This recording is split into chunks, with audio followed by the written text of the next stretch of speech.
பாருங்க, ஒரு மெஷின் வாங்கியிருக்கேன். கை வலிக்காது. புழிஞ்சு மண்சட்டி மேலே வந்து இந்த தட்டை வச்சு நான் இடியாப்பம் செய்ய போகிறேன். பாருங்க, இப்போ நம்ம இடியாப்பம் வெந்திருக்கும். நம்ம எடுத்து பார்க்க அரைச்சி பொடிச்சது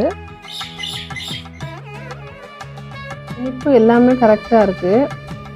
ரொம்ப சாஃப்டாக இருக்குது. இதே மாதிரி நீங்கள் வீட்டில் செய்து பாருங்கள். அனைவருக்கும் இனிய ரம்ஜான் நல்வாழ்த்துக்கள். இன்னைக்கு கோலி சோடா சேனலில் வந்து நான் ரம்ஜானுக்கு ஒரு ஸ்பெஷலான ஒரு இடியாப்பம், அதுக்கு சைடாக ஒரு இனிப்பு பலகாரம் கிண்ணத்தப்பம் செய்ய போகிறேன்.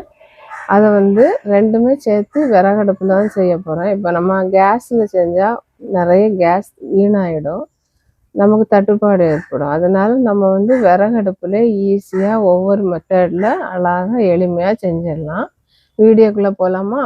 நான் இப்போ அடுப்பை பற்ற வச்சு ஒரு லிட்டர் அளவு தண்ணி வச்சுருக்கேன். அது நல்லா இடியாப்பத்துக்கு தண்ணி கொதிக்கணும். இப்போ நல்லா கொதிச்சிருக்கு பாருங்க. இந்த மாதிரி அளவுக்கு கொதிக்கணும். அப்போ தான் மாவு விரவ முடியும்.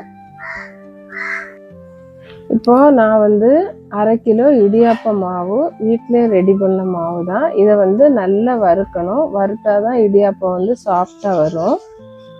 வெளியே கடையில் நீங்கள் வாங்கினீங்கன்னா அதை ஒரு 2 நிமிஷம் வறுத்துட்டு இடியாப்பம் செஞ்சால் கரெக்டாக வந்துடும். இப்போ நான் இதை வறுக்கலை, ஏன்னா நான் வீட்டிலே நல்லா வறுத்துட்டேன். இப்போ 1/2 கிலோ மாவு எடுத்துருக்கேன். தேவையான அளவு வந்து உப்பு நம்ம போட்டுக்கலாம். உப்பையும் அந்த மாவோட விரவிக்கோங்க. இப்போ நல்லா கொதிச்ச தண்ணியை வச்சு கொஞ்சம் கொஞ்சமாக ஊற்றி மாவை வந்து கிளறி விடணும்.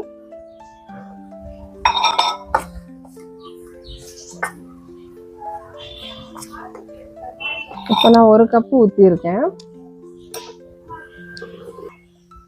இப்போ அடுத்தது 2வது கப்பு. இதையும் அந்த மாவு தண்ணியோட நல்லா விரவி விடுங்க.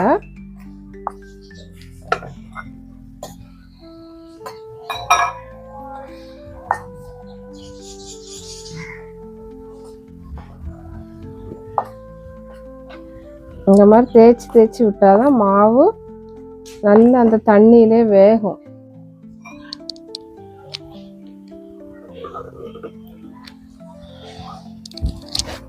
இது இப்போ அடுத்தது 3வது கப்பு.